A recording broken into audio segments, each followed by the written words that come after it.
ಗುರುಜಿ, ಶನಿದೇವನ ಕುರಿತು ಸಾಕಷ್ಟು ಮಾಹಿತಿಯನ್ನ ನೀಡ್ತಾ ಇದ್ದೀರಾ. ಹಾಗೆ ನನ್ನ ಒಂದು ಪ್ರಶ್ನೆ, ನೀವು ಹೇಳ್ದಂತೆ ಶನಿ ಮಹಾತ್ಮ ಅಂದ್ರೆ ಎಲ್ಲರಲ್ಲೂ ಒಂಥರ ಗಂಭೀರವಾದ ಒಂದು ಆಲೋಚನೆ ಬಂದ್ಬಿಡತ್ತೆ. ಆ ದೇವಸ್ಥಾನಕ್ಕೆ ಹೋದ್ರೂ ಕೂಡ ಗಂಭೀರವಾದ ವಾತಾವರಣವನ್ನ ನಾವು ಕಾಣಬಹುದು.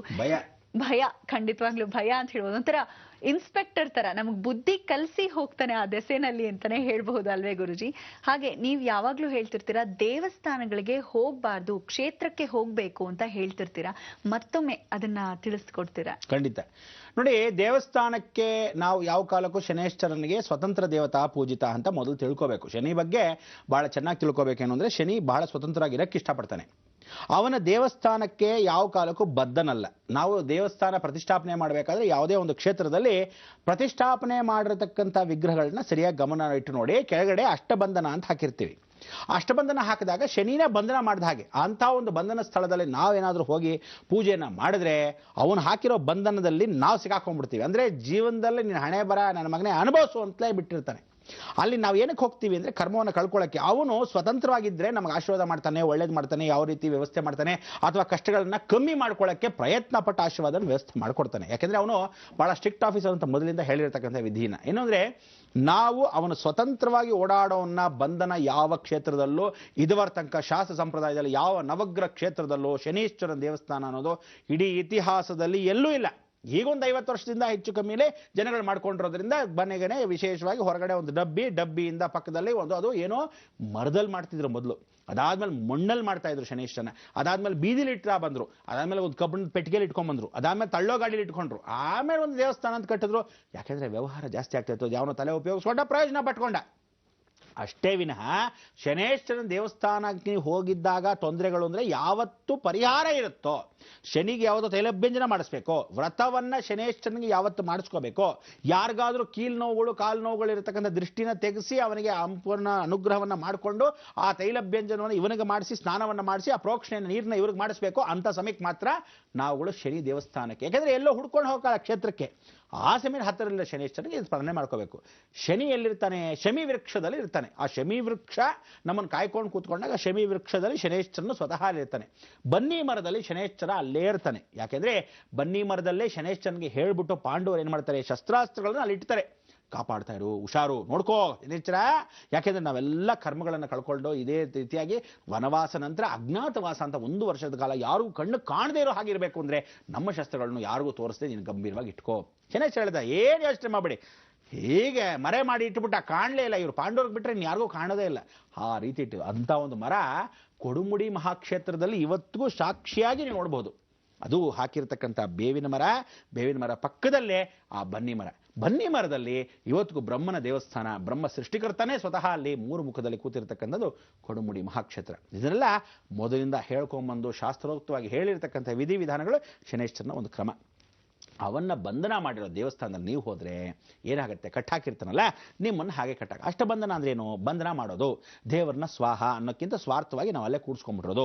ಆಹ್ವಾನೆ ಮಾಡಿರ್ತೀವಿ, ಓಂ ಶನೇಶ್ವರಾಯ ಆಹ್ವಾನಯಾಮಿ ಅಂದ್ರೆ ಆವಾಹ್ಯಾಮಿ ಅಂದ್ರೆ ಆಹ್ವಾನೆ ಆಗೇ ಇರ್ತಾನೆ. ಕಲಶಕ್ಕೆ ಸ್ನಾನ ಮಾಡ್ಕೊಂಡ್ರೆ ಪುನರ್ಚೇತನ ಮಾಡ್ಬೋದು.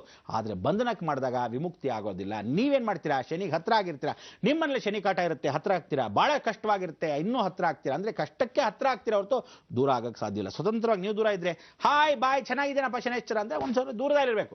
ಶನಿ ಈ ಹೋಗ್ಲಿ ಅಂತ ಹೋಗದೆ ಇದ್ರು ಅವನ ಆಫೀಸರ್, ಅವನ ಸ್ಟ್ರಿಕ್ಟ್ ಆಫೀಸರ್ ಕೊಡ್ತಾನೆ.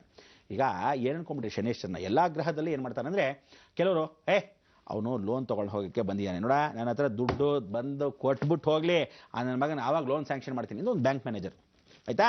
ಇನ್ನೊಬ್ಬ ಗೌರ್ಮೆಂಟ್ ಅಧಿಕಾರಿ ಎಲ್ಲ ಕೂತಿರ್ತಾನೆ, ಸರ್ಕಾರದಲ್ಲಿ ಕೂತಿರ್ತಾನೆ, ಸೈನ್ ಹಾಕಬೇಕು. ಬಂದು ಕೊಡ್ಲಿ ಟೇಬಲ್ ಕೆಳೆಯ ನಾನು ಹಾಕ್ತೀನಿ ಅಂತ ಅವ್ನು ಕೂತಿರ್ತಾನೆ. ಇವನು ಬಂದು ಕೊಟ್ರೇನೇ ಆಗೋದು. ಶನೇಶ್ವರ ಹಂಗಲ್ಲ, ನೀವು ಬರ್ಲಿ ಬರ್ದೇ ಹೋಗ್ಲಿ ಅವನ ಡ್ಯೂಟಿ. ಹುಟ್ಟಿಸ್ತಾನೆ, ಸಾಯಿಸ್ತಾನೆ. ಸಾಯಕ್ಕೆ ಹುಟ್ಟಕ್ಕೆ ಮಧ್ಯದಲ್ಲಿ ಕರ್ಮ ಏನಿರುತ್ತೆ ಅಷ್ಟೇ. Divide and rule policy. ಸರಿ ಇದಿಷ್ಟು ಸರಿ ಹೋಯ್ತು, ಇಷ್ಟೇ ಇವನು ಹಣೆ ಬರ ಅಂತ ಬರೆದಿಟ್ಬಿಟ್ಟು ಹೊರಟೋಗ್ತಾ ಇರ್ತಾನೆ. ಅವನು ಯಾವತ್ತೂ ಅಪೇಕ್ಷೆ ಪಟ್ಟವನೇ ಅಲ್ಲ, ನಿಮ್ಮ ಹತ್ರ ಕೇಳ್ಕೊಂಡು. ಅದಕ್ಕೆ ಅವ್ನು ಸ್ವತಂತ್ರ ಓಡಾಡ್ತಾನೆ. ಯಾವುದು ಬರ್ಡನ್ ಇಲ್ಲ, ಟೇಬಲ್ ಮೇಲೆ ಎಲ್ಲ ಫೈಲ್ಗಳಿಲ್ಲ, ತಲೆ ಕೆಡಿಸ್ಕೊಂಡಿಲ್ಲ. ಅದಕ್ಕೆ ಹೇಳೋದು ನೋಡಿ, ಒಂದು ಆಫೀಸಲ್ಲಿ ಉದಾಹರಣೆ ನಿಮ್ಗೆ ಏನು ಕೊಟ್ಟೆ, ಕೂತಿರೋ ತಕ್ಷಣ ರಾಹು ಆ ಕಡೆ ಕೂತಿರ್ತಾನೆ ಒಬ್ನು. ಸರಿ, ನಿಮ್ಮ ಫೈಲಲ್ಲಿ ಹೋಗಿರುತ್ತೆ. ಆ ರಾಹು ಫೈಲಲ್ಲಿ ಹೋದ ತಕ್ಷಣ ಏನು ಮಾಡ್ತಾನೆ ಅವನು, ಫಸ್ಟ್ ಕ್ಲಾಸ್ ಆಗೋದು. ಅಲ್ಲಿಂದ ಕೇತು ಫೈಲ್ ಇನ್ನೊಬ್ಬ ಇರ್ತಾನೆ, ಅವನು XYZ ಅವನ ಹತ್ರ ಹೋಗಿರುತ್ತೆ. ಫಸ್ಟು ಇವನ ಹತ್ರ ಹೋಗ್ತಾನೆ. ವಿಶೇಷವಾಗಿರ್ತಕ್ಕಂಥವನು ಸ್ಯಾಂಕ್ಷನ್ ಮಾಡಿದ್ರೆ ಇಲ್ಲಿ ಹೋಗುತ್ತೆ, ಇಲ್ಲಿಂದ ಸ್ಯಾಂಕ್ಷನ್ ಆಗಿದ್ರೆ ಅಲ್ಲಿ ಬರುತ್ತೆ, ಅಲ್ಲಿಂದ ಸ್ಯಾಂಕ್ಷನ್ ಇಲ್ಲಿ ಬರುತ್ತೆ. ಇಲ್ಲಿ ಬರೋ ಸಮಯಕ್ಕೆ ಗುರುಬಲ ಬಂದಿರುತ್ತೆ. ಆ ಬಡ ಗುರು ಹತ್ರ ಬಂತಪ್ಪ, ನಮ್ಮ ಫೈಲ್ ಕೊನೆಗೆ ಸೈನ್ ಹಾಕ್ಬಿಡ್ತಾರೆ, ಎಲ್ಲ ರೆಡಿ ಆಯಿತು. ಅವನು ಕೊಟ್ಟೆ, ಟೇಬಲ್ ಕೆಳಗೆ ಇವನು ಕೊಟ್ಟೆ, ಇವನಂತೂ ತೊಗೊಳ್ಳೋದೇ ಇಲ್ಲ, ಯಾಕೆ ಈ ಕೊನೆ ಟೇಬಲ್ ತಗೊಳ್ಳಲ್ಲ.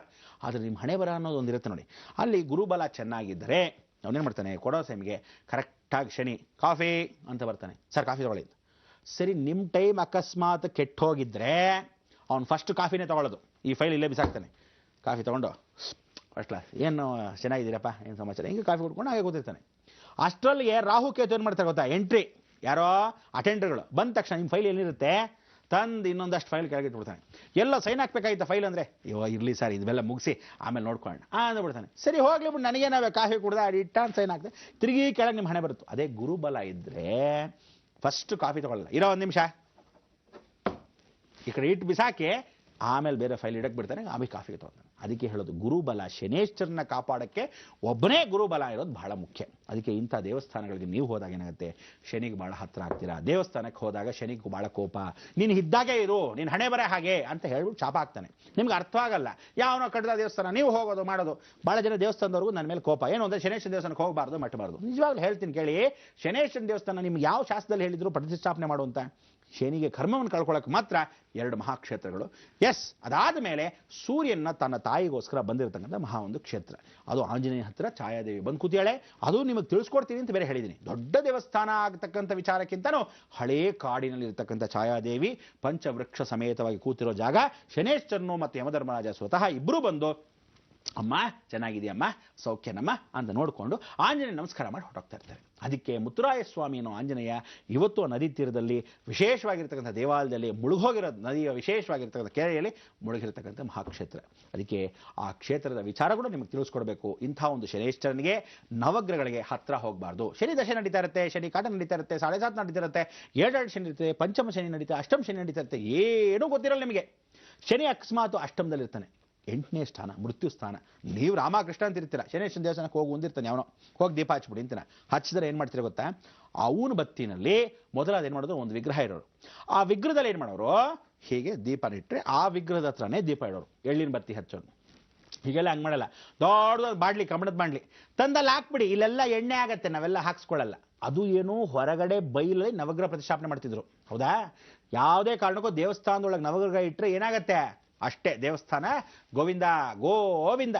ಮನೆಯಲ್ಲಿ ಗಲಾಟೆ, ಯಾರು ದೇವಸ್ಥಾನ ಕಟ್ಟಿರ್ತಾರೋ ಅವ್ರ ಮನೆ ಸಂಸಾರ ಗೋವಿಂದ. ತದನಂತರ ಆ ನವಗ್ರಹಗಳಿಟ್ಟಿರತಕ್ಕಂಥ ಜಾಗದಲ್ಲಿ ಟ್ರಸ್ಟಿಗಳೇನಂತ ಬಿಟ್ಟಿರ್ತಾರೆ, ಒಬ್ರಿಗೊಬ್ರು ವಿರಹ, ಎಲ್ಲ ಕಾಲಕ್ಕೂ ಗಲಾಟೆಗಳು, ವಿರಸಗಳು. ಯಾವ ಕಾಲಕ್ಕೂ ದುಡ್ಡು ಕಾಸು, ಹೋದ್ಸಲಿ ನಾನು ದುಡ್ಡು ಕೊಟ್ಟಿದ್ದೆ, ಏನೋ ನೀನು ದುಡ್ಡು ಮಾಡೋದು ಬೇಕಾಗಿಲ್ಲ, ನಾನು ಈ ಸಲ ಮಾಡ್ಬೇಕು, ಅರ್ಥ ಆಯ್ತಾ, ನೀನು ಆ ಪೋಸ್ಟ್ನ ಬಿಡ್ಬೇಕು. ಇದೇ ಗಲಾಟೆಗಳು ಜಾಸ್ತಿ ಮಾಡ್ತಾನೆ. ಯಾಕೆಂದ್ರೆ ನವಗ್ರಹಗಳು ದೇವಸ್ಥಾನದ ಒಳಗೆ ಸೇರ್ಕೊಂಡ್ರೆ ನಿಮ್ಮೊಳಗೆ ನವಗ್ರಹ ಕಾಟಗಳನ್ನ ಭಾಳ ಚೆನ್ನಾಗಿ ಮಾಡ್ತಾರೆ. ಅದಕ್ಕೆ ನವಗ್ರಹಗಳನ್ನ ದೇವಸ್ಥಾನದ ಪ್ರತಿಷ್ಠಾಪನೆ ಮಾಡದೆ ಹೊರಗಡೆ ಇಟ್ಟರು.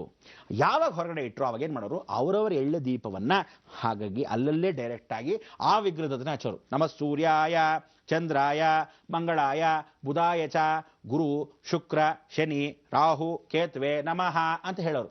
ಈಗ ಎಲ್ಲರೂ ಸೇರಿ ಒಂದು ಬಾಂಡ್ಲಿಲಿ ಹಾಕ್ಬಿಡಿ, ಓಂ ಸರ್ವನವಗ್ರಾಯ ಶನೇಶ್ವರಾಯ ನಮಃ ಹಿಂಗೆ ಹಾಕ್ಬಿಟ್ರೆ ಏನು ಪ್ರಯೋಜನ. ಅವಾಗ ಏನು ಮಾಡ್ತಾನೆ, ಓಹೋ ನಿನಗೆ ಇಷ್ಟು ದೂರ ಅಹಂಕಾರನ, ಎಲ್ಲ ಗ್ರಹದ್ದು ಸೇರಿ ನನಗೆ ಹಾಕಿದೆಯಾ, ನಿನ್ನ ಕರ್ಮ ಏನು ಮಾಡಬೇಕು ನಾನು ಅಷ್ಟೇ ಮಾಡ್ತೀನಿ ಅಂತ ನಿಮ್ಮ ಪಾಡಿಗೆ ನೀವು ಬಾಂಡ್ಲಿಲಿ ಹಾಕಿ ಬಂದರೆ ಅವ್ರ ಪಾಡಿಗೆ ಅವ್ರು ನೋಡ್ಕೊಂಡ್ರು. ಅವಾಗ ಏನೂ ಪ್ರಯೋಜನವಾಗಿಲ್ಲ. ಅದಕ್ಕೆ ಈ ಥರ ಮಾಡೋದ್ರಿಂದ, ಮಾಡ್ತಕ್ಕಂಥದ್ದು ವಿಧಿವಿಧಾನ ತಪ್ಪಾಗಿರೋದ್ರಿಂದ ನೀವು ಸರಿತಿದ್ದು ಪಡಿಸ್ಕೊಳ್ಳೋದಿದ್ರೆ ಬಹಳ ಕಷ್ಟ.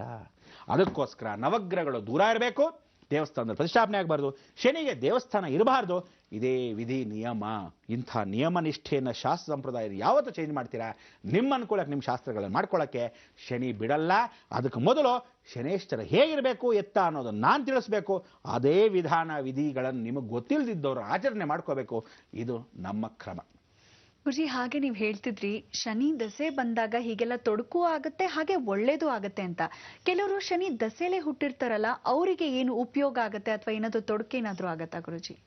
ಶನೇಶ್ವರ ನಾವು ಯಾವ ದಶೆಯಲ್ಲಿ ಹುಟ್ಟುತ್ತೀವಿ ಅನ್ನೋದು ಮುಖ್ಯ. ನಾವು ದಶೆಯಲ್ಲಿ ಹುಟ್ಟುತ್ತೀವಿ ಅಂತ ನಮ್ಮ ಹಣೆ ಬರ್ದಾಗ ಗೊತ್ತಿರುತ್ತಾ, ಅಥವಾ ನಾವೆಲ್ಲಾದ್ರೂ ಕೇಳ್ಕೊಂಬಂದಿರ್ತೀವ? ಇಲ್ಲ. ಶನಿ ದಶೆಯಲ್ಲಿ ಹುಟ್ಟಿದಾಗ ಎಷ್ಟೋ ಜನನ ಕೋಟ್ಯಾಧೀಶ್ವರ ಮಾಡಿದೆ. ಏನಂದರೆ ಸಾಧಾರಣವಾಗಿ ಹೇಳ್ತೀನಿ ಕೇಳಿ, ಶನಿ ಬಹಳ ಒಳ್ಳೆಯವನು. ನೀವು ಅಕಸ್ಮಾತ್ ಅವನ ದಶೆಯಲ್ಲೇ ಹುಟ್ಟಿದ್ರೆ 30 ಇಯರ್ಸ್ವರೆಗೂ ಬಹಳ ಕಷ್ಟಪಡ್ತೀರ. 30 ವರ್ಷ ಬಹಳ ಕಷ್ಟ. ಆದರೆ 30ರ ಮೇಲೆ ಜೀವನ ಪೂರ್ತಿ ಸುಖ. ನಿಮ್ಮ ಸಾಯೋವರೆಗೂ ಬಂಗಾರದ ತಟ್ಟೆ ಲೋಟ ಒಂದು ವಿಶೇಷವಾಗಿರ್ತ ಸ್ಪೂನ್, ಮೈ ಗೋಲ್ಡನ್ ಸ್ಪೂನ್ ಅಂತ ಎಷ್ಟೋ ಜನ ಹೇಳ್ತಾರೆ, ಇಂಗ್ಲೀಷಲ್ಲಿ ಕಥೆ ಹೇಳ್ತಾರೆ. ಅದೆಲ್ಲ ಏನು ಅಂದರೆ ನೀವು ಆ ಬಂಗಾರ ತಟ್ಟೆಲ್ಲೇ ತಿನ್ನಬೇಕು, ಹಣೆ ಬರ ಹೀಗೆ ಇರಬೇಕು ಅನ್ನೋದು ಶಾಸ್ತ್ರ ಸಂಪ್ರದಾಯ ಅಂತಲ್ಲ. ಇದರ ವಿಚಾರ ಇನ್ನಷ್ಟು ತಿಳಿಸ್ಕೊಡ್ತೀನಿ, ಸ್ವಲ್ಪ ಮಟ್ಟಿಗಿರಿ, ಕಾಯ್ತಾರೆ ಬನ್ನಿ.